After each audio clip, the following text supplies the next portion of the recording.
આઠમે પ્રભુ પ્રગટ થયા, નોમની વહેલી સવારે નંદ મહોત્સવ, દસમે લક્ષ્મીજી આવ્યા, 11 ગઈ, 12 આવી પ્રદોષ. પ્રદોષ તિથિના દિવસે ભોળાનાથ પ્રભુને પણ થયું કે મારા ઈષ્ટ એવા બાલકૃષ્ણ બાળ સ્વરૂપના દર્શન કરવા માટે જવું. આ કથા ભાગવતજીમાં તો નથી આવતી, પરંતુ અન્ય પુરાણ અને સંતો કહે છે કે ભોલેનાથ સદાશિવ મહારુદ્ર ભગવાન સદાશિવ નામના જ્યોતિષીનું રૂપ લઈ અને ગોકુળમાં પ્રગટ થયા છે. ગોકુળના નગરજનોએ બાબાને જોયા. ભસ્મ ચોડેલી છે, રુદ્રાક્ષની માળા છે, એક જોડી છે. बाबा कहां से आए हैं? कैलाश से आया हूं. बाबा कैलाश से आए हैं? बाबा ज्योतिष जानते हैं? अरे હા હા બાબા મારું જોઈએ આપો ને. અને બાબાએ જે બધાનું જ્યોતિષ જોયું છે, 3 પેઢીના નામ કહી દીધા છે, શું ખાઈને આયા એ કહી દીધું છે. અને બધા આશ્ચર્યચકિત થયા કે બાબા તો બહુ વિદ્વાન પંડિત છે, હિમાલયથી આવ્યા છે.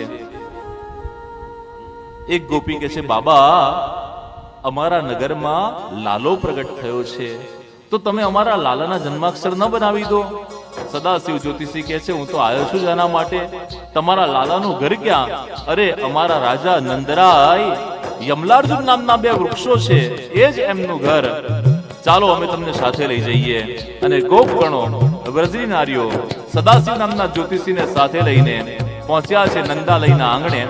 યમલાર્જુન નામના 2 વૃક્ષો છે, મોટું ચોગાન છે, અને એ ચોકની અંદર સ્વયં સદાશિવ જ્યોતિષી બની અને ભગવાન ભોળાનાથ આવ્યા. નંદ બાવા કોઈ કાર્ય માટે નગરમાં ગયા છે, માં યશોદાજી એકલા છે. બધા મહેમાનો નંદ મહોત્સવમાં ખૂબ હતા, એટલે યશોદાજી કામકાજમાંથી પરવારતા હતા. કનૈયો પારણામાં ઝૂલી રહ્યો હતો. યશોદાજી ગોપગણોને આવેલા જોઈ અને નંદાલયમાંથી બહાર આવ્યા. અરે નંદ મહોત્સવ પૂરો થઈ ગયો, હવે કેમ આવ્યા? અરે મૈયા, આ મહારાજ છેક કૈલાસથી આવ્યા છે અને ખૂબ જ્ઞાની છે. આપણા લાલાના જન્માક્ષર નથી બનાવવાના? તમે એમને તારીખ સ્થળ સમય આપો એટલે હમણાં ને હમણાં ભૂતકાળ ભવિષ્યકાળ દે વર્તમાન કહી દે. બહુ જ્ઞાની પંડિત મહારાજ છે. मैया कहते अच्छा अच्छा बाबा मेरे लाला का जन्माक्षर आप बना देंगे? मारा लाला ना जोश જોઈએ આપશો? અરે હા હા મૈયા, હું એની માટે તો આવ્યો છું, પણ મૈયા મારી એક શરત છે. જેના જન્માક્ષર બનાવવાના હોય ને એ જાતકે એ બાળકે મારા ખોળામાં આવવું પડે, અને એ જો મારા ખોળામાં આવે ને તો જ હું એના જન્માક્ષર જોઈ શકું. મૈયાએ ભોલે બાબાના રૂપને જોયું. દાઢી છે મોટી, ભસ્મ ચોડેલી છે, રુદ્રાક્ષની માળા પહેરેલી છે, હાથમાં ત્રિશૂળ છે, એક બાજુ એક જોડી લટકે છે, મૈયાનું હૃદય છે. અરે મારો લાલો બહુ નાનો છે, તમને જોશે ને તો મારો લાલો ડરી જશે. એટલે બાબા જોશ જોઈએ આપો, પણ મારા લાલાને હું તમને દર્શન ન કરાવું. અને આ પણ બહુ જિદ્દી બાબા છે. હું આવ્યો છું કૈલાસથી અને તારા લાલાના દર્શન કર્યા વિના હવે હું પાછો નહીં જઉં. એટલે બાબાએ તો ત્રિશૂલ ગોંચ્યું જમીન ઉપર, વ્યાઘ્રચર્મ બિછાવ્યું જમીન ઉપર અને આસન લગાવ્યું. સદાશિવ મહારાજ પલાઠી માડીને બેઠા છે. યશોદાજીને થયું કે ભલે ને બેસે, પરંતુ મારા લાલાના તો હું દર્શન આ બાવાના ન કરાવું. મારો લાલો બહુ નાનો છે, મારો લાલો ડરી જશે. માં યશોદાજી નંદાલયમાં પ્રવેશ કરે અને પ્રભુએ અંદર નંદાલયમાં લીલા ચાલુ કરી છે. પ્રભુએ પારણામાંથી રુદન કરવાનો પ્રારંભ કર્યો છે. પ્રભુ રડી રહ્યા છે, કેમે કરીને શાંત નથી થતા. માં યશોદાજીએ ખોળામાં લીધા, ખભે લીધા, સ્તનપાનનો પ્રયત્ન કર્યો, પણ લાલો કેમે કરીને શાંત થતો નથી. એક ગોપી દોડતી આવી, મૈયા આ લાલો શાંત થતો નથી ને, આ નંદ મહોત્સવમાં આપણા લાલાને કોઈની નજર લાગી ગઈ છે. આ લાલાને કોઈની નજર લાગી ગઈ છે, અને આ બહાર જે મહારાજ આયા છે ને કૈલાસથી, એમને નજર ઉતારતા બહુ સારી આવડતી હશે. આપણે એમની પાસે લાલાની નજર ઉતારીએ. મૈયા યશોદાજી દોડતા ગયા. બાબા તમે કૈલાસથી આવ્યા છો, તમને નજર ઉતારતા આવડે ખરી? અને બાબા તો તકની રાત જોતા હતા. અરે મૈયા, હું એકવાર નજર ઉતારું એને જીવનમાં ફરી વાર ક્યારે પણ નજર ન લાગે, પણ મારી શરત એટલી છે, જેને નજર લાગી હોય ને એને મારા ખોળામાં તારે મને આપવો પડે. માં યશોદાજી અહીં ગાડી દ્વિધામાં છે કે મારા લાલાને રુદન કરે છે, કેમે કરીને એનું રુદન શાંત થતું નથી, અને મારાથી મારા લાલો રડે છે, મારાથી જોવાતું નથી. મારે મારો લાલાને આ બાબાના હાથમાં આપું કે ન આપું? ઓર ગાયા હે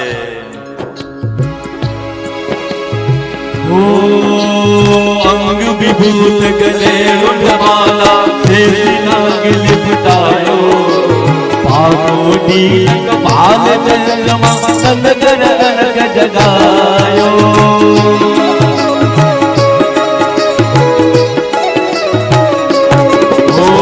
अंग विभूत गले उठमाला नाग लिपटायो पागोडी बाल चंद्रमा नगर अलग जगायो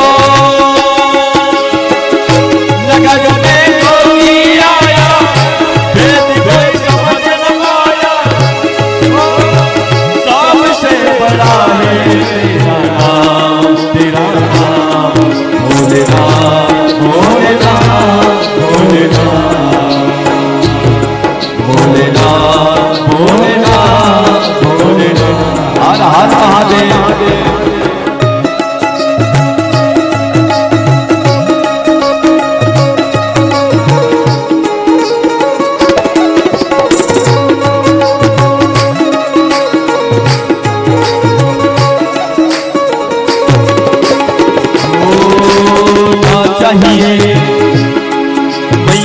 चाहिए तेरी दौलत दुनिया नाही कंचन माया तेरे लाल के दर्श कराने मैं कैलाश को आया.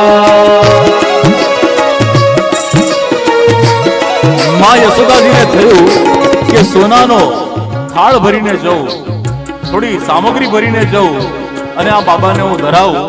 મૈયા એક સોનાની થાળીમાં સોના મોરો કેટલાક પદાર્થો લઈ અને આવ્યા અને બાબાને ધરાવવા લાગ્યા. સદાશિવ બાબા કહે છે કે ના ચાહીએ મુજે તેરી કંચન માયા, મારે તારું સોનું ચાંદી જોતું નથી, મારે તો તારા લાલાની નજર ઉતારવી છે, અને તારા લાલાની નજર ઉતારવા માટે તારા લાલાના મને દર્શન તો કરાવ. હું એવી નજર લગાવીશ ગળની, બાળની, અડોશની, પડોશની, ચોરાની, ચૌટાની, ચકલાની, જેની પણ લાગી હશે એની ફરીવાર જીવનમાં ક્યારેય લાગે નહીં, પણ તારા લાલાને તું લઈને આવ.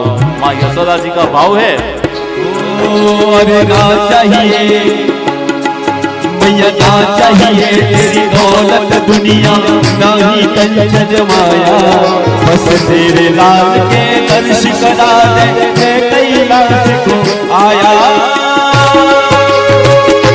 अजब है तेरी माया कोई समझ न पाया सबसे बड़ा है तेरा नाम भोलेनाथ भोलेनाथ भोलेनाथ भोलेनाथ भोलेनाथ भोलेनाथ हर हर महादेव.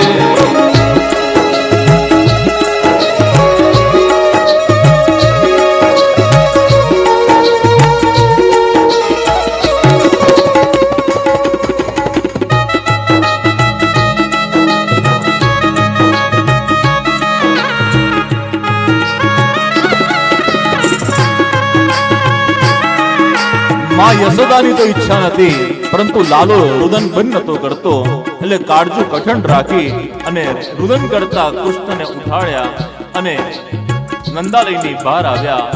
સદાશિવ મહારાજ સમાધિ લગાવીને બેઠા છે, જીદ પકડી છે કે લાલાના દર્શન કર્યા વિના તો જવું નહીં, છે કૈલાસથી આવ્યો છું, એમને પાછો ન જવું.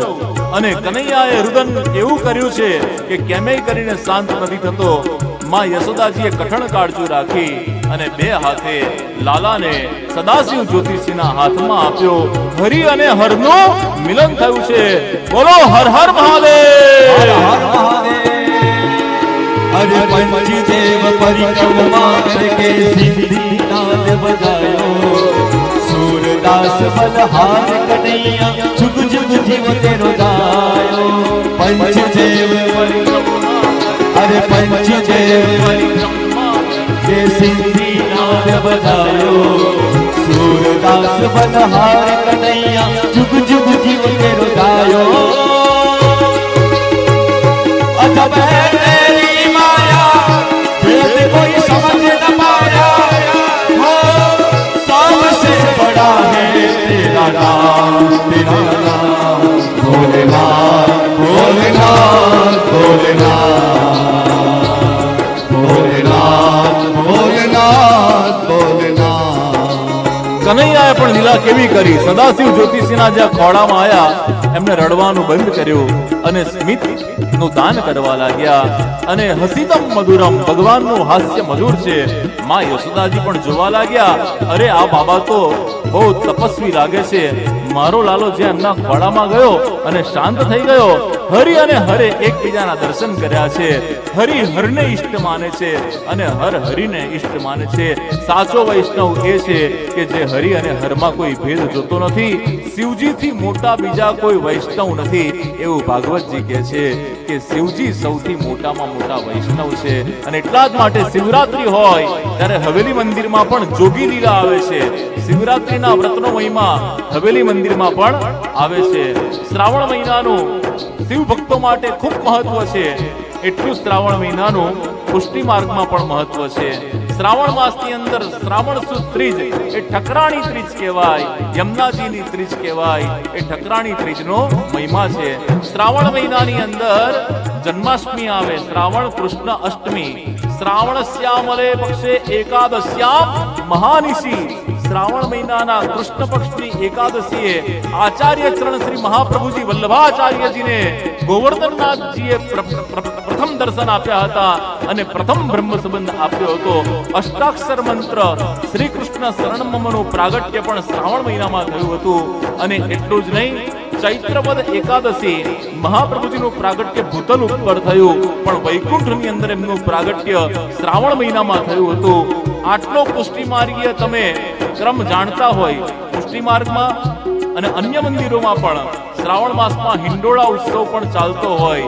તમે તમારો બધો જ નિત્યક્રમ પૂર્ણ કરી અને લઘુરુદ્રાભિષેક કરો, મહામૃત્યુંજય મંત્ર જપ પણ કરો તો વ્યાસપીઠ કહે છે કે એમાં અન્યાશ્રયનો દોષ લાગતો નથી. તમારું છોડીને બીજાને તમે ભજો તો દોષ છે, પરંતુ તમારું કરી અને વિશેષ કરો તો એનો દોષ નથી. હરિ અને હરની અંદર કોઈ ભેદ નથી.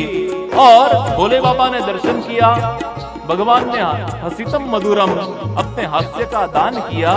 જોડીની અંદર સર્પ હતો.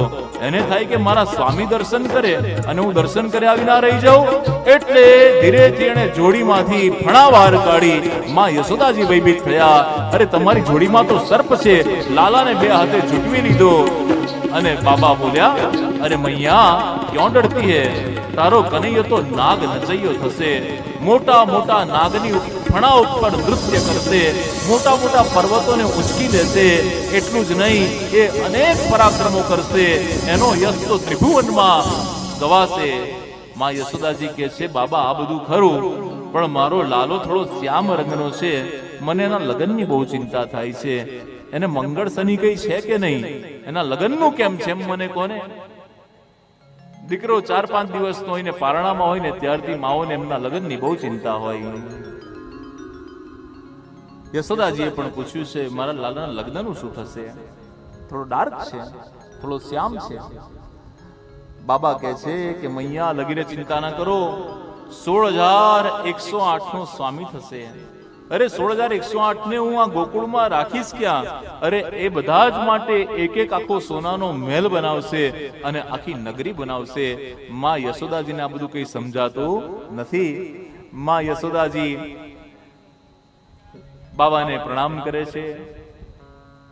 આનંદથી ભગવાન ભોળેનાથ શ્રી કૃષ્ણ શરણ મમ નાદ કરતા કરતા કૈલાસ પહોંચ્યા.